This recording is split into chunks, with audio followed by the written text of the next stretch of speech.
ಹಾ, ಈಗ ಮತಾಂತರ ವಿಚಾರಕ್ಕೆ ಬರೋಣ. ಮತಾಂತರ ನನ್ನ ಬೆಂಬಲ ಇಲ್ಲ, ಆದರೆ ಮತಾಂತರ ಅವರ ಹಕ್ಕು, ಅದನ್ನು ತಪ್ಪಿಸೋಕ್ಕಾಗಲ್ಲ. ಹಿಂದೂ ಧರ್ಮದಲ್ಲಿನ ಅಸಮಾನತೆಯಿಂದ ಕೆಲವರು ಮತಾಂತರ ಆಗ್ತಾರೆ ಅಂತ ಮುಖ್ಯಮಂತ್ರಿಗಳು ಒಂದು ಹೇಳಿಕೆಯನ್ನು ಕೊಟ್ಟು ಬಿಟ್ಟಿದ್ರು. ಅದಕ್ಕೆ ಸಿಕ್ಕಾಪಟ್ಟೆ ವಿರೋಧ ಈಗ. ರಾಜ್ಯದಲ್ಲಿ ಮತಾಂತರ ನಿಷೇಧ ಕಾಯ್ದೆ ಇದೆ, ಮತಾಂತರ ಅವರ ಹಕ್ಕು ಅಂತ ಸಿಎಂ ಹೇಳಿದ್ದಾರೆ. ಸಿಎಂ ಹೇಳಿಕೆ ಕಾನೂನು ಬಾಹಿರ, ಸಂವಿಧಾನ ಬಾಹಿರ ಅಂತೆಲ್ಲ ಮಾಜಿ ಸಿಎಂ ಬಸವರಾಜ ಬೊಮ್ಮಾಯಿ ಅವರು ವಾಗ್ದಾಳಿ ಮಾಡಿದ್ದಾರೆ. ಅಲ್ಲದೆ ಜಾತಿ ಗಣತಿ ವೇಳೆ 52 ಜಾತಿಗಳಿಗೆ ಮತಾಂತರ ಕಾಲಂನಲ್ಲಿ ಮತಾಂತರ ಒಳಗೊಂಡ ಜಾತಿಯನ್ನು ಬರೆಸೋಕೆ ಅವಕಾಶಕ್ಕೂ ಕೂಡ ಬಿಜೆಪಿ ಆಕ್ಷೇಪವನ್ನು ವ್ಯಕ್ತಪಡಿಸಿದೆ.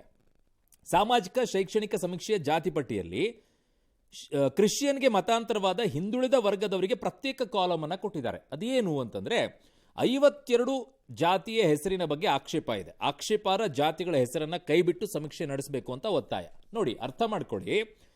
ಲಿಂಗಾಯತ ಕ್ರಿಶ್ಚಿಯನ್ ಅಂತೆ, ಒಕ್ಕಲಿಗ ಕ್ರಿಶ್ಚಿಯನ್ ಅಂತೆ, ಕುರುಬ ಕ್ರಿಶ್ಚಿಯನ್ ಅಂತೆ, ಬ್ರಾಹ್ಮಣ ಕ್ರಿಶ್ಚಿಯನ್ ಅಂತೆ, ಮರಾಠ ಕ್ರಿಶ್ಚಿಯನ್ ಅಂತೆ, ಬಲಿಜ ಕ್ರಿಶ್ಚಿಯನ್ ಅಂತೆ, ಮಾದಾರ ಕ್ರಿಶ್ಚಿಯನ್ ಅಂತೆ, ಬಂಜಾರ ಕ್ರಿಶ್ಚಿಯನ್ ಅಂತೆ, ಭೋವಿ ಕ್ರಿಶ್ಚಿಯನ್ ಅಂತೆ, ಹಂಗೆ ಹೇಳ್ತಾ ಹೋದ್ರೆ 52 ಲಿಸ್ಟ್ ಇದೆಯಪ್ಪ. 52 ಜಾತಿಗಳ ಹೆಸರು ಕಾಲಂ ಕೊಟ್ಟಿದ್ದಾರೆ. ಹಾಗಾಗಿ ಮತಾಂತರ ಹೊಂದಿದ ಜಾತಿಗಳ ಕಾಲಂ ವಿರುದ್ಧ ಹೋರಾಟಕ್ಕೆ ಮುಂದಾಗಿದ್ದಾರೆ. ಇದೇ ಸೆಪ್ಟೆಂಬರ್ 16ನೇ ತಾರೀಕಿಗೆ ಬೆಂಗಳೂರಿನ ಖಾಸಗಿ ಹೋಟೆಲ್ನಲ್ಲಿ ಸಾಮಾಜಿಕ ನ್ಯಾಯ ಜಾಗೃತಿ ವೇದಿಕೆ ಮೂಲಕ ಮೊದಲ ಸಭೆ ನಡೆಯುತ್ತಂತೆ. ಹಿಂದುಳಿದ ವರ್ಗಗಳ ಸ್ವಾಮೀಜಿಗಳು, ರಾಜಕೀಯ ನಾಯಕರು ಸಭೆಯಲ್ಲೆಲ್ಲ ಪಾಲ್ಗೊಳ್ಳುತ್ತಾರೆ.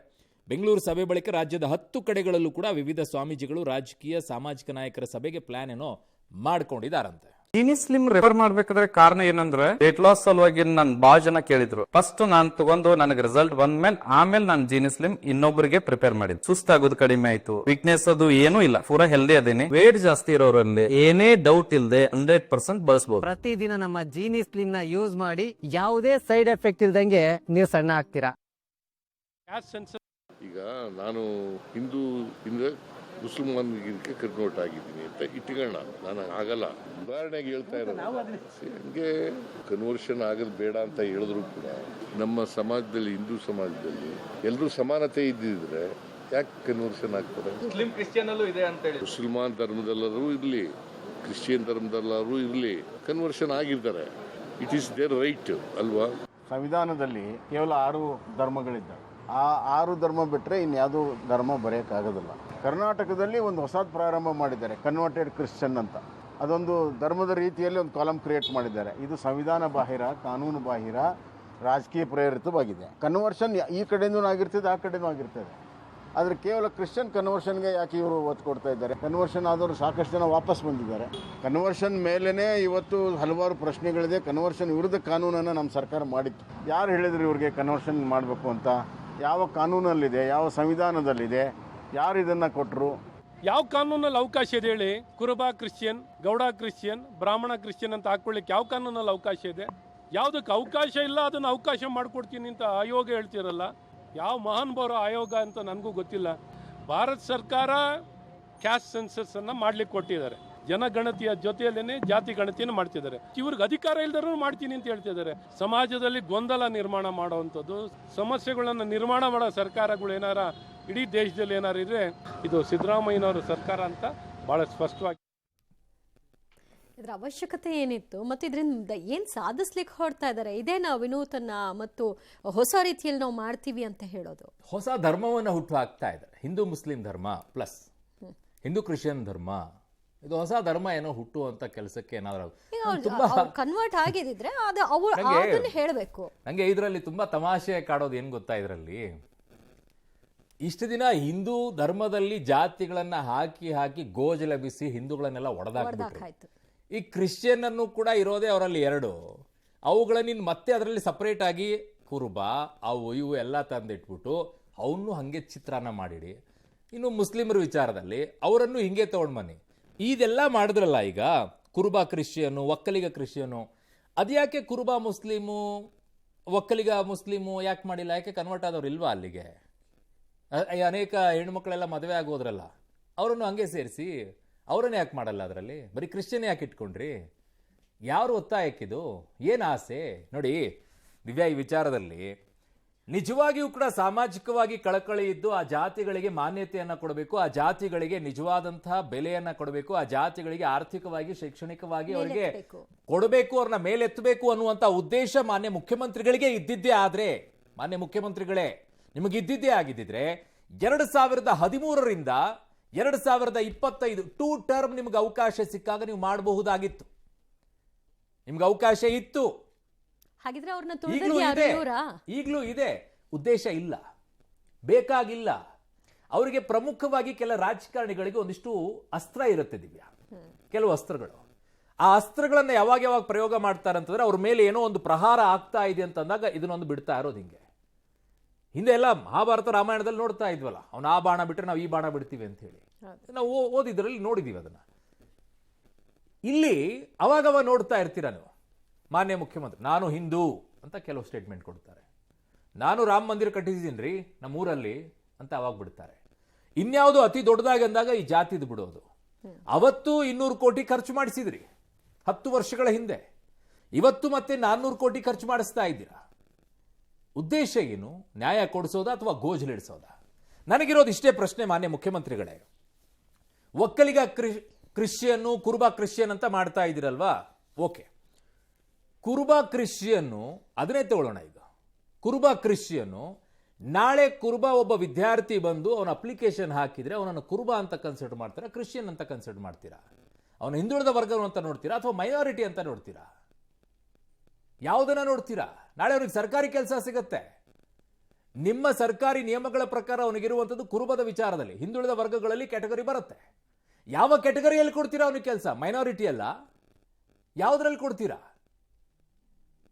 ಏನ್ ಮಾಡಬೇಕು ಅಂತ ಹೊರಟಿದ್ದೀರಾ ನೀವು ಸಮಾಜದಲ್ಲಿ? ಇದೇ ರೀತಿ ಬೈಫರಿಕೇಶನ್ ಮಾಡಿಬಿಟ್ಟು ಜಾತಿ, ಹಿಂದೆ ಎಲ್ಲ ಕೇಳಿದ್ವಿ ನಾವು, ಬ್ರಿಟಿಷರು ಒಡೆದು ಆಳ್ತಾ ಇದ್ರು, ನೀವು ಒಡೆದು ಒಡೆದು ಒಡೆದು ಆಳುವಂತ ಕೆಲಸಕ್ಕೆ ಹೋಗ್ತಾ ಇದ್ದೀರಾ. ಅವರಿಗೆ ನ್ಯಾಯ ಕೊಡಿಸುವಂತ ಕೆಲಸ ಅಲ್ಲ, ಒಡೆದು ಒಡೆದು ಒಡೆದು ಆಳುವಂತ ಕೆಲಸ. This is too much. ಯಾವ ಹಂತಕ್ಕೆ ಹೋಗ್ತಾ ಇದ್ದೀರಾ ಅಂತಂದ್ರೆ, ಒಬ್ಬ ಕ್ರಿಶ್ಚಿಯನ್ ಆಗಿ ಕನ್ವರ್ಟ್ ಆದ ನಂತರ ಅವನನ್ನು ಕ್ರಿಶ್ಚಿಯನ್ ಅಂತಾನೆ ಕರಿಬೇಕು. ಅವರಲ್ಲಿ ಅವನನ್ನು ಏನ್ ಕರೀತಾರೋ ಕರ್ಕೊಳ್ಳಿ, ಅದು ಅವ್ರಿಗೆ ಬಿಟ್ಟಿದ್ದು. ಆದ್ರೆ ನೀವು ಕುರುಬ ಕ್ರಿಶ್ಚಿಯನ್ ಅಂತ ಹೊಸದಾಗಿ ಸೇರ್ಪಡೆಗೊಳಿಸ್ತಾ ಇದ್ದೀರಲ್ಲ, ನೀವೇ ಎಷ್ಟೋ ಸಲ ಹೇಳಿದ್ದೀರಿ ಜಾತಿಗಳೆಲ್ಲ ನಿರ್ಮೂಲನೆ ಆಗಬೇಕು, ಸಮಾನತೆಗಳು ಬರಬೇಕು ಅನ್ನುವಂಥ ಮಾತು. ಎಲ್ಲೋಯ್ತು ನಿಮ್ಮ ಜಾತ್ಯತೀತ ಅನ್ನುವಂಥದ್ದು? ತೆಗೆದು ಹಾಕಿಟ್ಬಿಡಿ ಅದನ್ನ. ಇನ್ಮೇಲೆ ನೀವು ಜಾತ್ಯತೀತ ನಾಯಕರಲ್ಲ, ಜಾತಿಯನ್ನು ಒಡೆದು ಆಳುವಂತ ನಾಯಕರು ಅಂತ ಕರಿಬೇಕಾಗತ್ತೆ. ಈ ರೀತಿಯಾಗಿ ಮಾಡ್ತಾ ಹೋದ್ರೆ ಏನ್ ಸಿಗುತ್ತೆ ಇದರಲ್ಲಿ? ಆಯ್ತು, ಕುರುಬ ಕ್ರಿಶ್ಚಿಯನ್ ಅಂತ ಹಾಕಿದ್ರಲ್ವಾ, ಏನ್ ಸಿಗುತ್ತೆ ಇದರಲ್ಲಿ? ಆರ್ಥಿಕವಾಗಿ ಶೈಕ್ಷಣಿಕವಾಗಿ ಏನು ಕೊಡೋಕ್ಕಾಗತ್ತೆ ನಿಮ್ಮ ಹತ್ರ? ಫಸ್ಟ್ ಅವನಿಗೆ ಕನ್ಫ್ಯೂಸ್ ಆಗೋದೇ ನಾನು ಕ್ಯಾಟಗರಿಯಲ್ಲಿ ಬರ್ತೀನೋ ಅಥವಾ ಮೈನಾರಿಟಿಯಲ್ಲಿ ಹೋಗ್ತೀನಿ ಅನ್ನುವಂಥದ್ದು. ಅದೇ ಕನ್ಫ್ಯೂಸ್ ಆಗೋದು ಅವನಿಗೆ ಫಸ್ಟು. ಆಮೇಲೆ ಇನ್ಯಾವ ಶೈಕ್ಷಣಿಕ ಮತ್ತು ಇದರಲ್ಲಿ ಕೊಡ್ತೀರಾ ನೀವು? ಶೈಕ್ಷಣಿಕವಾಗಿ ಬರೋಣ ಬೇಕಿದ್ರೆ ಯಾವ ಕಾಲೇಜಲ್ಲಿ ಯಾವ ಕ್ಯಾಟಗರಿ ಮೇಲೆ ಹೋಗ್ತಾನೆ ರೀ ಅವನು? ಒಂದು CET ಎಕ್ಸಾಮ್ ಬರೋದ ನಂತರ ಅವನಿಗೆ ಎಲ್ಲಿ ಹೋಗ್ತಾನೆ ಅವನು? ಅಲ್ಲೂ ಜಾತಿ ಕಾಲಮ್ ಇಟ್ಟಿದಿರಲ್ವಾ ನೀವು? ಅಲ್ಲೂ ಫೀಸ್ ಸ್ಟ್ರಕ್ಚರ್ ಅಲ್ಲಿ ಅದನ್ನೇ ಇಟ್ಟಿದಿರಲ್ವಾ? ಹಿಂದುಳಿದವರಿಗೆ, ದಲಿತರಿಗೆ. ಆಯ್ತು, ಈಗ ದಲಿತ ಕ್ರಿಶ್ಚಿಯನ್ ಅಂತ ಇಟ್ಟಿದ್ದೀರಪ್ಪ ನೀವು. ಅವ್ರೇನ್ ಮಾಡಬೇಕು? SC ST ಯಲ್ಲಿ ಸಿಗುವಂತ ಮೀಸಲಾತಿ, SC ಯಲ್ಲಿ ಸಿಗುವಂತ ಮೀಸಲಾತಿ ತಗೊಳ್ಬೇಕಾ ಅಥವಾ ಮೈನಾರಿಟಿಯಲ್ಲಿ ತಗೊಳ್ಬೇಕಾ ಅವನು? ಯಾಕೆ ಈ ಗೊಂದಲಗಳನ್ನ ಸಮಾಜದಲ್ಲಿ ಸೃಷ್ಟಿ ಮಾಡ್ತಾ ಇದ್ದೀರಾ? ಯಾಕೆ ವಿದ್ಯಾರ್ಥಿಗಳ ಭವಿಷ್ಯವನ್ನ ಹಾಳು ಮಾಡಕ್ ನಿಂತಿದ್ದೀರಾ? ದೊಡ್ಡವರಿಗೆ ಆಗುತ್ತೋ ಬಿಡುತ್ತೋ ಗೊತ್ತಿಲ್ಲ, ಅಪ್ಪ ಅಮ್ಮ ಸೆಟ್ಲ್ ಆಗಿ ಅವ್ರ ಪಾಡಿ ಕೆಲಸ ಇರ್ತಾರೆ. ಮಕ್ಕಳ ಭವಿಷ್ಯದ ಜೊತೆಗೆ ಚೆಲ್ಲಾಟ ಆಡ್ತಾ ಇದ್ದೀರಾ ಮಾನ್ಯ ಮುಖ್ಯಮಂತ್ರಿಗಳೇ ನೀವು. ವಿದ್ಯಾರ್ಥಿಗಳ ಭವಿಷ್ಯದ ಜೊತೆಗೆ ಚೆಲ್ಲಾಟ ಆಡ್ತಾ ಇದ್ದೀರಾ ಈ ರೀತಿಯಾಗಿ ಮಾಡಿ. ನಾಳೆ ಹೋಗಿ ಅವನು ಒಂದು ಜಾತಿ ಕಾಲಮ್ ಅಲ್ಲಿ ಜಾತಿ ತಗೊಳ್ಬೇಕು ಅಂತಂದಾಗ ಆ ಕಾಲಮ್ ಅಲ್ಲಿ ಅವನು ಹಾಕಿದ್ದ ಕೆಲಸ ಕುರುಬ ಕ್ರಿಶ್ಚಿಯನ್, ದಲಿತ ಕ್ರಿಶ್ಚಿಯನ್, ಒಕ್ಕಲಿಗ ಕ್ರಿಶ್ಚಿಯನ್ ಅಂತ ಹಾಕೊಂಡ ನಂತರ ಯಾವ ಕೆಲಸಕ್ಕೆ ಸಿಗುತ್ತೆ ರೀ? ಎಲ್ಲಿ ಹೋಗ್ತಾನ ಅವನು? ಅತಂತ್ರ ಮಾಡಿಡ್ತಾ ಇದ್ದೀರಾ ಅವನನ್ನ? ಅಥವಾ ನಿಮಗೆ ಬೇಕಾಗಿಲ್ಲ, ಇದರಲ್ಲಿ ಆಟ ಆಡ್ಕೊಂಡು ಕೂತ್ಕೋಬೇಕು ಅಷ್ಟೇ ಉದ್ದೇಶ ಅನ್ನೋದಾದ್ರೆ ಇದನ್ನೇ ಮುಂದುವರಿಸಿ. ಇಲ್ಲಾದ್ರೆ ತೆಗೆದು ಕ್ಲಿಯರ್ ಆಗಿ ಮಾಡಿ ಜಾತಿಗಳನ್ನ. ಅದರಲ್ಲೂ ಏನ್ ಮಾಡಿದಿರಾ ಗೊತ್ತಾ? ಲಿಂಗಾಯತರಲ್ಲಿ ಒಂದು 4-5 ಅವುಗಳನ್ನು ಒಂದರಲ್ಲಿ ಮಾಡಿಕೊಂಡು ಯಾವ 2 ಬರ್ತಾವೆ ಅದನ್ನ ಇಡೀ ಕಡಿಮೆ ಮಾಡೋದನ್ನು ನೋಡಬೇಕು, ಅಥವಾ ಇನ್ನೂ ಎಕ್ಸ್ಟೆಂಡ್ ಮಾಡ್ಕೊಳ್ತಾ ಹೋಗ್ಬೇಕು ಸಮಾಜದಲ್ಲಿ ಜಾತಿ ಜಾತಿ ಜಾತಿ ಅನ್ಕೊಂಡು. ಒಂದೊಂದು ಹೆಸರಲ್ಲಿ 4 ಇದಾವೆ ಒಂದೊಂದು ಜಾತಿಗಳಲ್ಲಿ, ಅದನ್ನ ಹೆಸರು ಬೇರೆ ಬೇರೆ ಇಟ್ಟಿದ್ದೀರಾ. ಒಕ್ಕಲಿಗ ಅದರಲ್ಲಿ ಮತ್ತಿನ್ಯಾವುದೋ, ಅದನ್ನ ಇನ್ಯಾವುದೋ, ಅದನ್ನ ಹೊಡಿಬೇಕಾ ಅಥವಾ ಒಂದರಲ್ಲಿ ತರಬೇಕಾ? ಇದನ್ನ ಮಾಡಬೇಕು ಅಥವಾ ಒಡೆಯುವಂಥ ಕೆಲಸ ಮಾಡಬೇಕು? ನಿಮಗೆ ಬಿಟ್ಟಿದ್ದು. ನ್ಯಾಯ ಕೊಡಿಸೋದಾದ್ರೆ ಮಾಡಿ, ಇಲ್ಲ ಗೋಜಿಲೆ ಎಬ್ಬಿಸಬೇಕು, ವಿದ್ಯಾರ್ಥಿಗಳ ಭವಿಷ್ಯವನ್ನು ಅತಂತ್ರಗೊಳಿಸಬೇಕು, ಸಮಾಜದಲ್ಲಿ ಅಲ್ಲೋಲ ಕಲ್ಲೋಲ ಆಗಬೇಕು, ಜಾತಿ ಜಾತಿ ಜಾತಿ ಅಂತ ಬಡ್ಕೊಳ್ಬೇಕು ಅನ್ನೋದಾದ್ರೆ ಮಾಡಿ.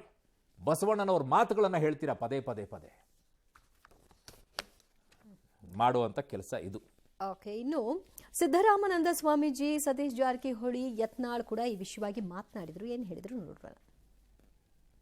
ಜಾತಿ ಕಾಲಮಿನಲ್ಲಿ ಕಡ್ಡಾಯವಾಗಿ ಕುರುಬ ಎಂದೇ ಬರೆಸಬೇಕು. ಹಿಂದುಳಿದ ವರ್ಗಗಳ ಆಯೋಗವು ಬಿಡುಗಡೆ ಮಾಡಿರುವಂತಹ ಜಾತಿ ಪಟ್ಟಿಯಲ್ಲಿ ಅನ್ಯ ಧರ್ಮದ ಹೆಸರಿನೊಂದಿಗೆ ಹಲವಾರು ಜಾತಿಗಳ ಹೆಸರನ್ನು ಸೇರಿಸಿ ಹೊಸ ಜಾತಿಗಳನ್ನು ಸೃಷ್ಟಿ ಮಾಡಿ ಸಮಾಜದಲ್ಲಿ ಗೊಂದಲವನ್ನು ಉಂಟು ಮಾಡಿದೆ.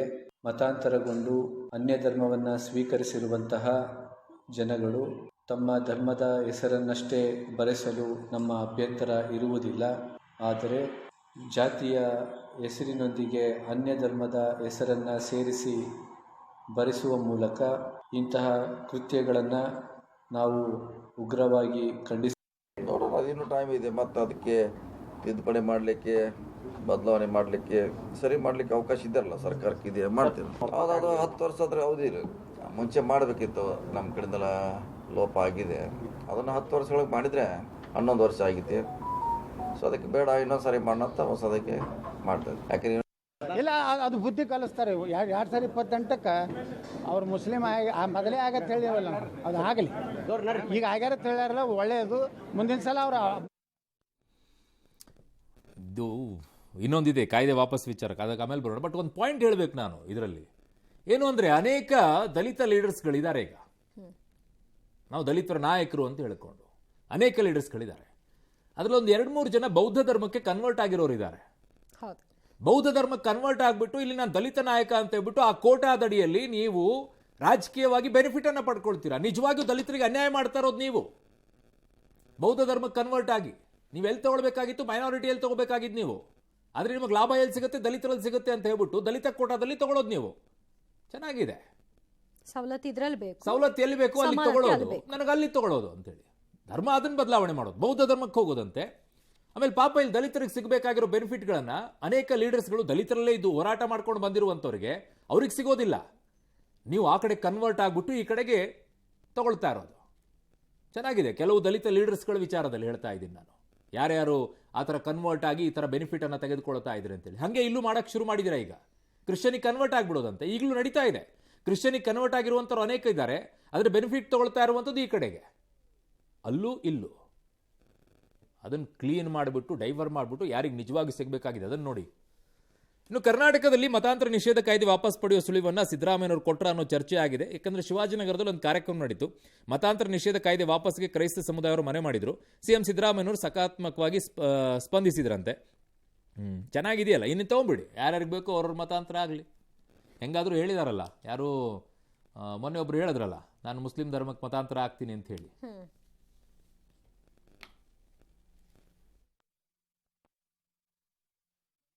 ಮಚೌಡ ಅವರು ಹೇಳಿರ್ತಕ್ಕಂಥ ಕೆಲವು ವಿಚಾರಗಳಿದಾವಲ್ಲ, ಆಂಟಿ ಕನ್ವರ್ಷನ್ ಬಿಲ್ ಅದ್ರ ಬಗ್ಗೆ ಲೀಗಲ್ ಒಪಿನಿಯನ್ ತಗೊಂಡು ಕೂಡಲೇ ಅದಕ್ಕೆ ಅಗತ್ಯ ಕ್ರಮವನ್ನು ತಗೊಳ್ತೇನೆ ಅಂತಕ್ಕಂಥ ಮಾತುಗಳನ್ನು ಸಂದರ್ಭದಲ್ಲಿ ಹೇಳಲಿಕ್ಕೆ ಬಯಸ್ತಾ ಇದ್ದೇವೆ. ಕನ್ವರ್ಷನ್ ಆಗೋದು ಬೇಡ ಅಂತ ಹೇಳಿದ್ರು ಕೂಡ ನಮ್ಮ ಸಮಾಜದಲ್ಲಿ, ಹಿಂದೂ ಸಮಾಜದಲ್ಲಿ ಎಲ್ಲರೂ ಸಮಾನತೆ ಇದ್ದಿದ್ರೆ ಯಾಕೆ ಕನ್ವರ್ಷನ್ ಆಗ್ತದೆ? ಮುಸ್ಲಿಂ ಕ್ರಿಶ್ಚಿಯನ್ ಅಲ್ಲೂ ಇದೆ ಅಂತ ಹೇಳಿ, ಮುಸಲ್ಮಾನ್ ಧರ್ಮದಲ್ಲರೂ ಇರಲಿ, ಕ್ರಿಶ್ಚಿಯನ್ ಧರ್ಮದಲ್ಲರೂ ಇರಲಿ, ಕನ್ವರ್ಷನ್ ಆಗಿರ್ತಾರೆ. ಆಗಲಿ ಬಿಡಿ ಸರ್, ನೀವು ಏನು ಮಾಡಬೇಕು ಅಂತ ಬಯಸ್ತಾ ಇದ್ರು ಅದನ್ನು ಮಾಡಿ, ಎನ್ಕರೇಜ್ ಮಾಡ್ತಾ ಇದ್ದಾರೆ, ಮಾಡಿ, ಒಳ್ಳೆಯದೇ. ನಿಮ್ಗೆ ಹೆಂಗಾದರೂ ಬೇಕಾಗಿಲ್ವಲ್ಲ. ಯಾಕಂದರೆ ನೀವು ಹಿಂದುತ್ವವನ್ನೇ ನಂಬಲ್ಲ, ಹಿಂದೂಗಳನ್ನೇ ನಂಬಲ್ಲ ಅನ್ನೋ ಮಟ್ಟಕ್ಕೆ ಹೋಗಿದೆ. ಹಿಂದೂ ಅಂತ ನೀವು ಹೇಳ್ಕೊಳ್ತೀರಾ, ಬಟ್ ಹಿಂದುತ್ವವನ್ನು ನೀವು ನಂಬಲ್ಲ. ಹಿಂದೂಗಳನ್ನು ನಾಶ ಮಾಡ್ಬೋದು, ಬಟ್ ಹಿಂದುತ್ವವನ್ನು ನಾಶ ಮಾಡೋಕ್ಕಾಗೋದಿಲ್ಲ. ಅದು ಅಚಲವಾಗಿ ಉಳ್ಕೊಳ್ಳುತ್ತೆ. ಏನು ಮಾಡೋಕ್ಕಾಗಲ್ಲ, ಕೆಲವು ಸಂದರ್ಭಗಳಲ್ಲಿ ಕೆಲವು ನಡೆಯುತ್ತೆ. ನಾನು ಹಿಂದೂ ಅಂದರೆ ಪ್ರಯೋಜನ ಇಲ್ಲ, ಅದಕ್ಕೆ ತಕ್ಕಂಗೂ ನಡ್ಕೊಳ್ಬೇಕು.